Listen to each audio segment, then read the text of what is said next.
Sebelum lanjut ke video, jangan lupa di like, comment, and subscribe. Makasih ya.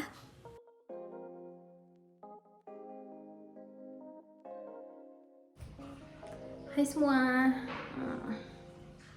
kali ini gue mau bahas mengenai bedah buku. Bedah buku itu apa sih? Jadi gue tuh tujuannya bikin ini pengen sharing sama kalian buku-buku yang mungkin akan bermanfaat untuk kalian.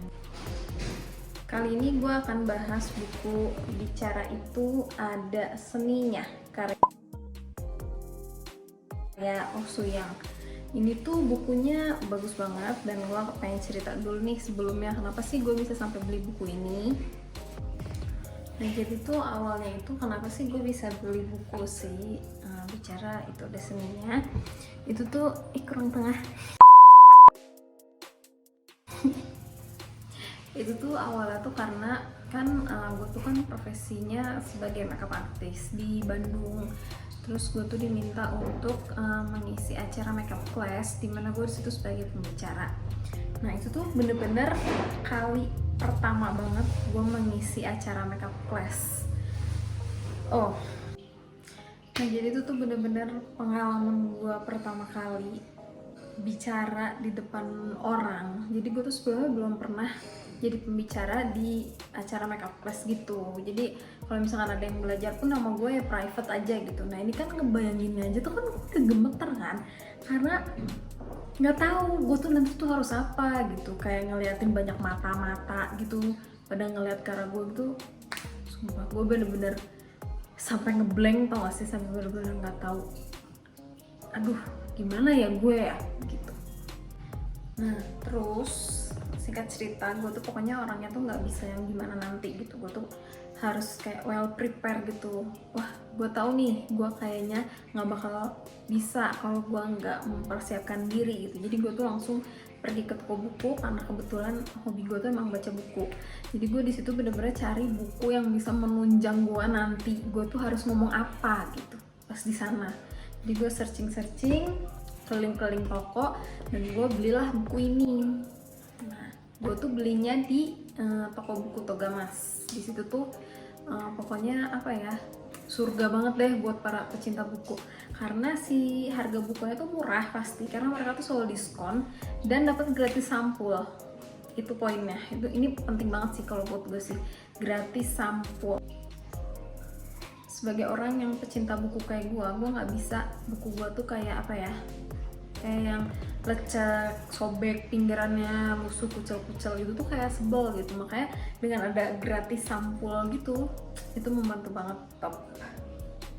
Nah sebelum masuk ke pembahasan si bukunya, mungkin kalau yang suka baca buku akan kepo kayak gimana sih dalamnya, karena gue termasuk yang kayak gitu. Jadi kayak suka kepo gitu, dalamnya gimana sih, renyak nggak sih? Renyak tuh kayak tulisannya tuh kecil-kecil, sempit-sempit dan bikin pusing nggak sih? Kayak gini isinya. Nggak renyak sama sekali, ini bener-bener super enak dibacanya. Poin-poinnya itu jelas banget dan semua itu to the point, nggak bertele-tele gitu. Jadi bener-bener intinya, langsung ke intinya lah gitu, nggak pakai kiasan-kiasan atau bahasa-bahasa yang bikin apaan sih nih gitu. Nah buku ini kita langsung aja ya masuk ke intinya. Jadi kalau kita lihat dari daftar isi sini, buku ini tuh terdiri dari 5 bab. Nah gue akan bahas satu-satu tapi nggak menyeluruh ya, karena nanti bisa panjang banget dan spoiler, jadi mendingan kalian beli langsung bukunya. Nah jadi bab 1 itu perbedaan juara 1 dan 2 itu terletak pada ucapannya. Nah highlight dari bab ini yang paling gue suka itu adalah apa sih yang bikin kita takut ngomong depan umum. Itu salah satu adalah trauma berbicara. Jadi mungkin kita tuh pernah melakukan kesalahan saat kita bicara depan umum, salah ucap, terus kita tuh kayak jadi grogi gitu, terus jadi kepikiran terus. Dan itu terjadi sama gue. Jadi gue waktu zaman kerja dulu pernah presentasi depan bos-bos lah ya, presentasi gitu. Terus gue salah ngomong. Jadi apa yang gue sampaikan itu tidak sesuai dengan apa yang tertampil di slide gitu. Dan itu tuh bener-bener traumatik banget buat gue dan emang bener-bener kepikiran sampai sekarang. Makanya kalau misalkan disuruh ngomong depan umum tuh gue bener-bener grogi karena ada pengalaman itu. Cuman di buku ini juga dia membahas gimana cara untuk menghilangkan rasa trauma tersebut. Jadi kalian beli ya. Nah, di bab 2 itu dia itu isinya tentang pintar mendengar, pandai berbicara. Jadi dulu tuh gue tuh selalu beranggapan kalau orang yang banyak omong, orang yang cerewet, itu tuh berarti komunikasinya bagus. Ternyata di buku ini tuh dia nggak ngomong kayak gitu. Jadi rules dari komunikasi itu ada 1, 2, 3. Jadi 1 kali berkata, 2 kali mendengar, dan 3 kali umpan balik.